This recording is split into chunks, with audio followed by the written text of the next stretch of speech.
Hey guys, welcome to Night Series 3. మీలో ఎంతమందికి మీకు రైట్ ఉన్నా కానీ లిమిటేషన్ దాటితే కేసు వేయడానికి ఉండదని తెలుసు? జనరల్గా కామన్ పీపుల్కి తెలియాల్సిన మోస్ట్ ఇంపార్టెంట్ లీగల్ యాక్ట్ వచ్చేసరికి లిమిటేషన్ యాక్ట్. దీనికి ఒక ఎగ్జాంపుల్ చెప్తాను. ఫర్ ఎగ్జాంపుల్, మీరు మీ ఫ్రెండ్కి ₹1,00,000 అప్పు ఇచ్చారు.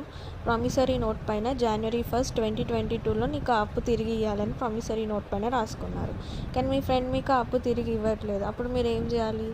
You can go for legally, right? మీకు ఆ అప్పుని రిటర్న్ తీసుకోవడానికి మీరు కేసు ఫైల్ చేయడానికి ఉంటుంది.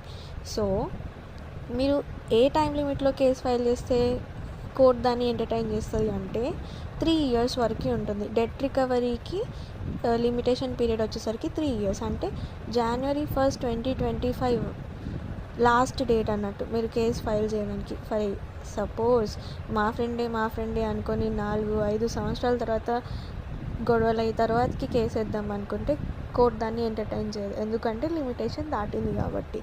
సో లిమిటేషన్ పీరియడ్ అనేది మీరు అప్పులు ఇచ్చేటప్పుడు కానీ తీసుకునేటప్పుడు కానీ చూసుకోవడం ఇట్స్ బెటర్, ఎందుకంటే తర్వాత మీకు రైట్ ఉన్నా కానీ దాన్ని కోర్ట్ ఎంటర్టైన్ చేయదు.